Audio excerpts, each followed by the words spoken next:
Seja muito bem-vindo à aula de incontinência urinária, um tema extremamente presente no nosso dia a dia.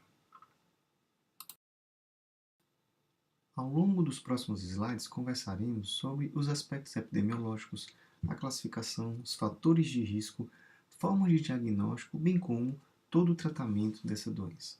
Mas antes da gente passar para o próximo slide, eu queria fazer um pedido a você. Eu queria que agora você fechasse os olhos e tentasse imaginar tudo o que você sabe sobre esse assunto.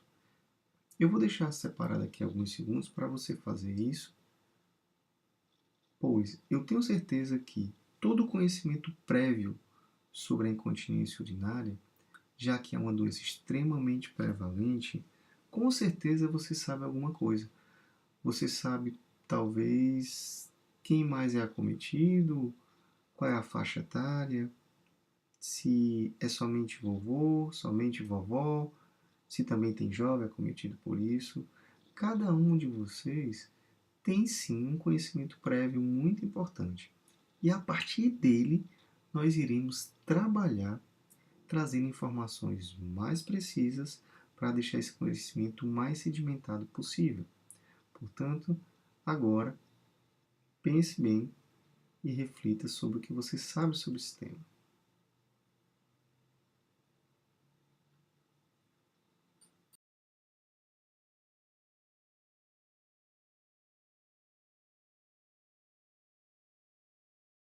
Bem, agora olhando para essa imagem, será que tem alguma coisa que você já tinha imaginado? O que é que você está vendo aí?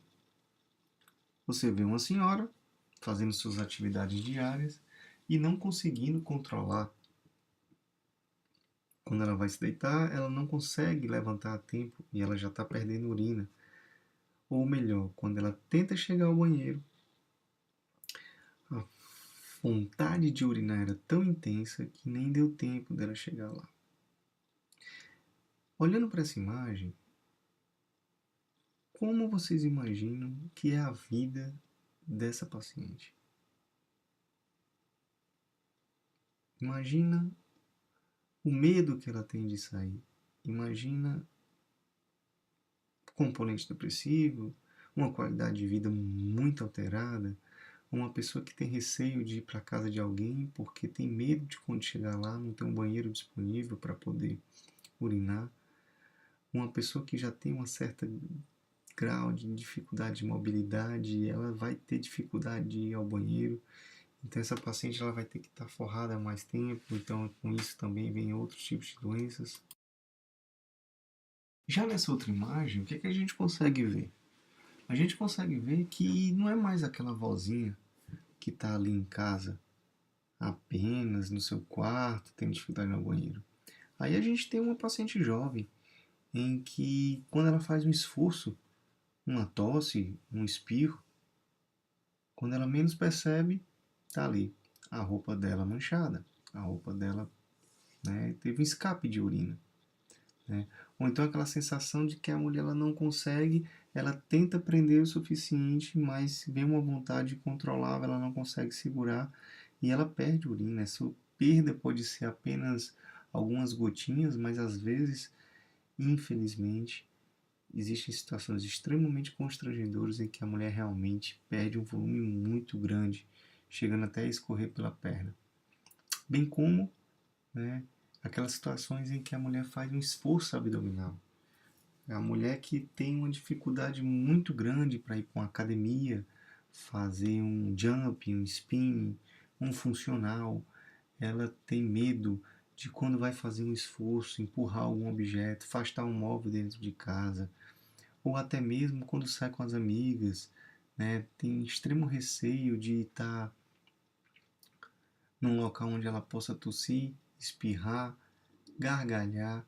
Ou seja, são situações em que a pressão abdominal aumentada ela acaba levando essa perda urinária, já que os mecanismos de contenção, né, responsáveis por tentar segurar ao máximo essa urina que está preenchendo a bexiga acabam forçando e vencendo essa resistência e, infelizmente, causa esse problema extremamente constrangedor nessa população. A incontinência urinária é uma doença muito comum no nosso dia a dia. Aproximadamente 25% das mulheres numa faixa etária jovem vão apresentar, e mais de 50% dos idosos que vivem em instituição são portadores de incontinência urinária.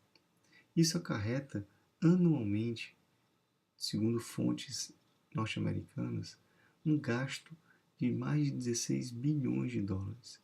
Então, considerando dessa forma, é um problema sim de saúde pública. Merece toda a nossa atenção e todo o nosso empenho de poder diagnosticar e tratar adequadamente. Segundo os critérios da Sociedade Internacional de Continência, a definição de incontinência urinária é a perda involuntária de urina.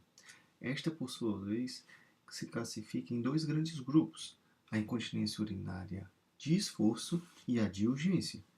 Sabe-se que no mesmo paciente podem existir os dois componentes, sendo classificada como a incontinência urinária mista.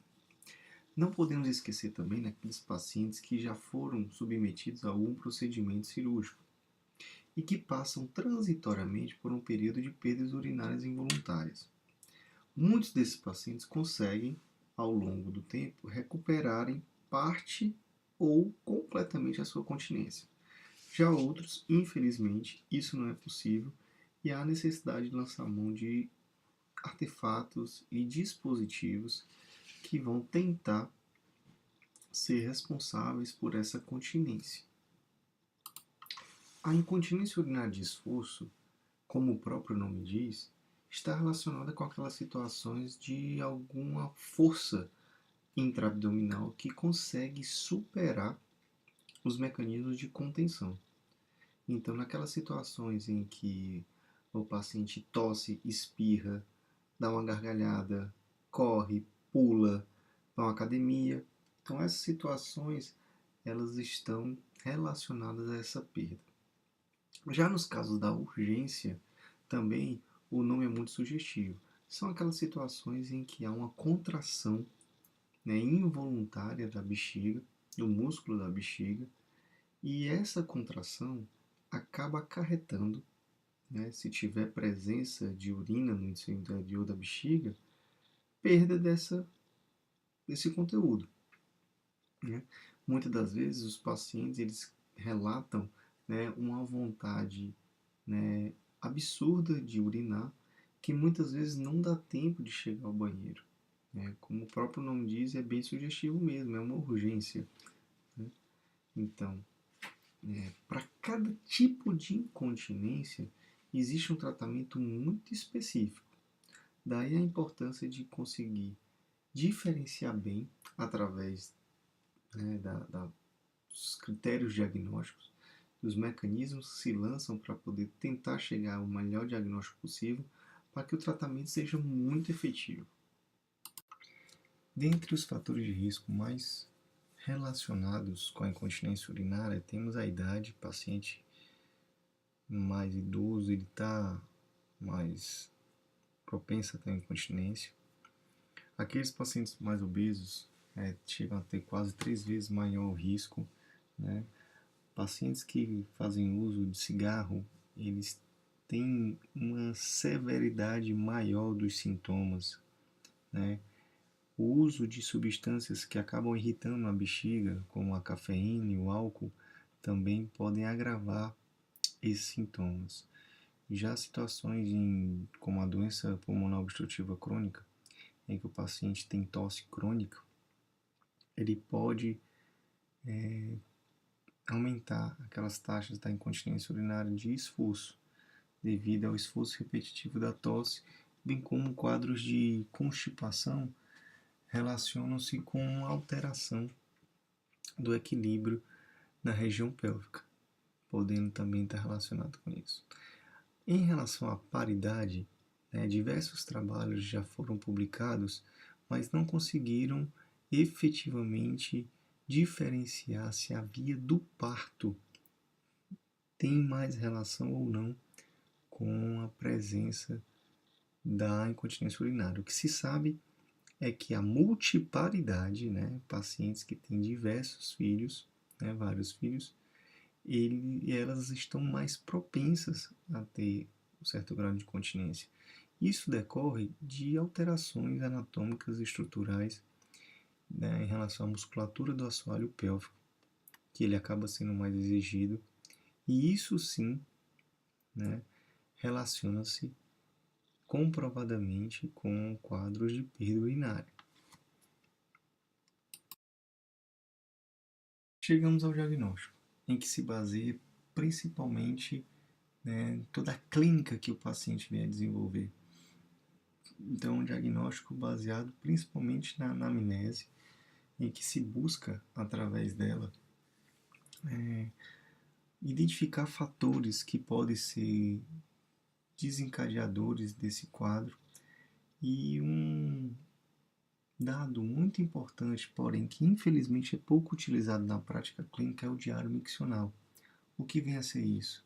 O diário miccional é você conseguir documentar, né, toda a ingesta hídrica em termos de volume e horário, bem como as micções, né? A partir desse diário, geralmente é realizado em mais ou menos entre 24 e 72 horas, né? Quanto maior o tempo em que você realiza esse diário, mais informações precisas você vai ter, para poder avaliar como é que tem se comportado, né, a questão de quanto de líquido entra e quanto de líquido sai do seu organismo, né? O exame físico é imprescindível. No exame físico você pode flagrar, né, a perda urinária ao pedir para o paciente tossir, para o paciente fazer uma manobra de valsalva, que são situações em que ela aumenta a pressão intraabdominal, tentando fazer um esforço, bem como se identifica algumas alterações anatômicas, inclusive a presença de prolapso ou atrofia geniturinária, que pode estar relacionada com o desencadeamento ou até mesmo o agravamento desses sintomas. Em determinadas situações, exames de imagem se fazem necessários, bem como exames laboratoriais. Então, pode fazer parte da prática clínica na investigação exames como o exame de urina, afastando infecções urinárias, a cultura com antibiograma, né? Bem como o exame de imagem como a ultrassonografia, a cistoscopia. E por último, destacamos, né, um exame imprescindível, que é o estudo urodinâmico. Esse estudo ele se faz muito importante em alguns casos duvidosos da incontinência urinária, né, em que é importante você ter mais embasamento para poder saber tratar mais adequadamente esse caso. Eu costumo dizer que o estudo aerodinâmico é como se fosse um eletrocardiograma, né, só que da bexiga, né? Por que isso? Porque, na verdade, se faz uma avaliação do comportamento dessa musculatura da bexiga, né, do músculo detrusor. Basicamente, se vai analisar as etapas da micção, desde o enchimento vesical, aquele momento em que a pressão dentro da bexiga é mínima e ela começa a receber aquela urina proveniente lá dos rins. Chega um momento em que ela vai aumentando, mas que essa pressão não deve ser muito elevada dentro dela, exatamente para ela poder receber essa urina. É aquele momento para avaliar a complacência, né? Aquele período em que ela consegue se encher sem aumentar a pressão dela. Então, é o momento em que ela armazena esse conteúdo de urina dentro dela.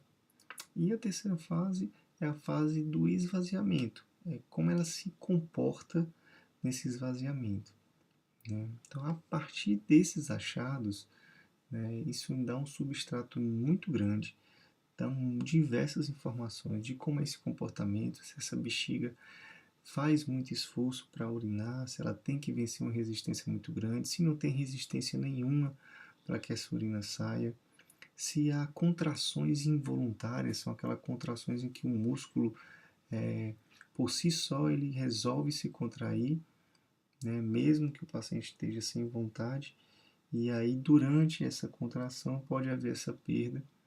Isso é muito importante para ser flagrado e identificar a necessidade de se abordar ou de uma forma medicamentosa ou até mesmo da parte cirúrgica. A partir do diagnóstico da incontinência urinária, seja ela de esforço, de urgência ou mista, ou até mesmo pós-operatória, né, faz-se necessário incorporar, né, ao dia a dia o tratamento conservador. O tratamento conservador ele se configura principalmente nas mudanças do estilo de vida, né, a ingesta hídrica adequada, horários dessa ingesta hídrica, bem como a reabilitação do assoalho pélvico. Ressalta-se a extrema importância da compreensão do assoalho pélvico, já que toda a musculatura que compõe essa região serve como basicamente o grande suporte dos órgãos pélvicos, e esse suporte sendo adequado, ele é um fator extremamente importante para manter a continência da paciente.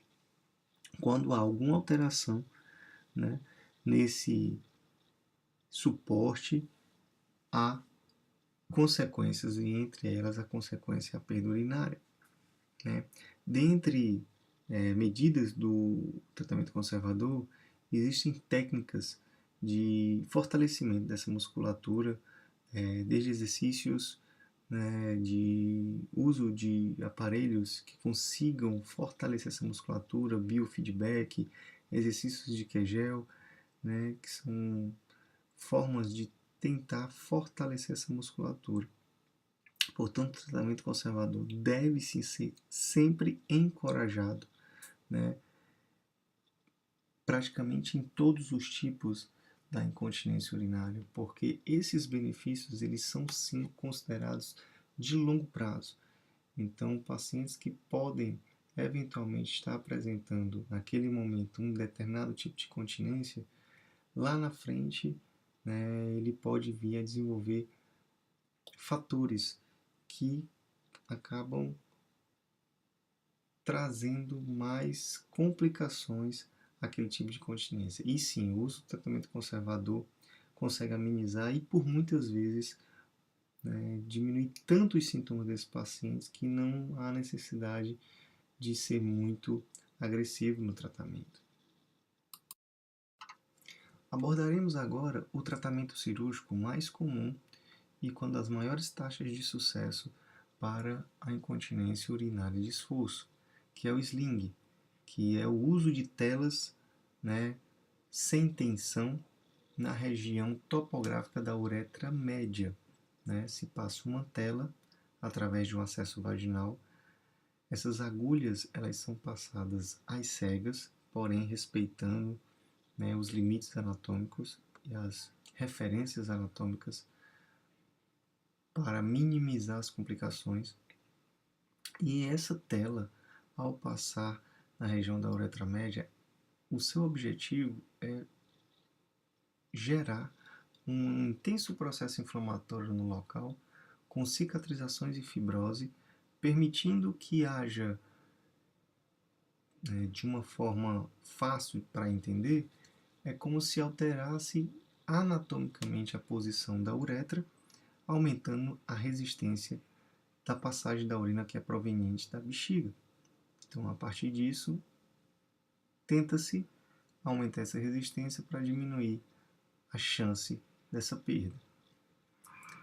Essa situação da passagem da tela, ela não é livre de riscos, né? Como as principais complicações estão a própria retenção urinária, né? A tela fica tão tensa, né, por uma técnica inadequada que ela acaba ocluindo a passagem da urina, havendo necessidade de sondagem ou de alívio ou deixa uma sonda permanente.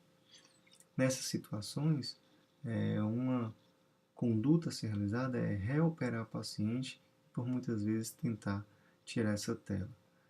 Deve-se lembrar que essa abordagem deve ser precoce, pois há uma incorporação dessa tela junto ao organismo, aproximadamente em 30%, em que após um determinado período fica muito difícil uma cirurgia para tentar retirar essa tela. Outra complicação comum são os sangramentos na região pélvica, bem como perfuração vesical. Como falei anteriormente, a passagem dessas agulhas é às cegas. Então, durante essa passagem, se tomam alguns cuidados, como eu falei, a questão dos reparos anatômicos e tentar esvaziar ao máximo a bexiga da paciente antes dessas passagens das agulhas. Após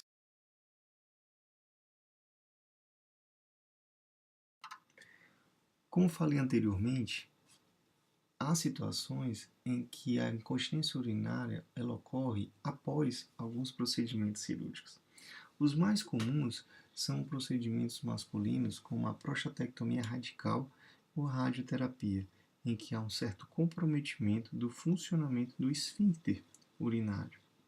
Esse comprometimento ele pode ser transitório ou permanente. Nas situações de comprometimento permanente, há a possibilidade da utilização de um esfíncter artificial. Ele é colocado por um sistema hidráulico em que um dos componentes fica abraçando, circundando a uretra através de uma incisão perineal e uma válvula de controle é colocada na bolsa escrotal e o reservatório que contém o líquido fica na região abdominal. A partir do acionamento dessa válvula, o conteúdo de líquido que circunda o manguito, semelhante àqueles manguitos de aferir pressão arterial, só que ao invés de estar no braço, ele fica ao redor da uretra, preenchido por líquido. A partir do momento do acionamento da válvula, esse líquido sai desse manguito, vai para o reservatório e ao sair do manguito, ele libera a uretra, ele deixa a uretra sem ser pressionada, portanto, permitindo que o canal urinário esteja aberto e haja o esvaziamento vesical. Agradeço sua atenção nesse tema tão importante, tão comum no nosso dia a dia e me coloco à disposição para responder dúvidas que possam surgir ao longo dessa nossa jornada. Um forte abraço, fiquem com Deus.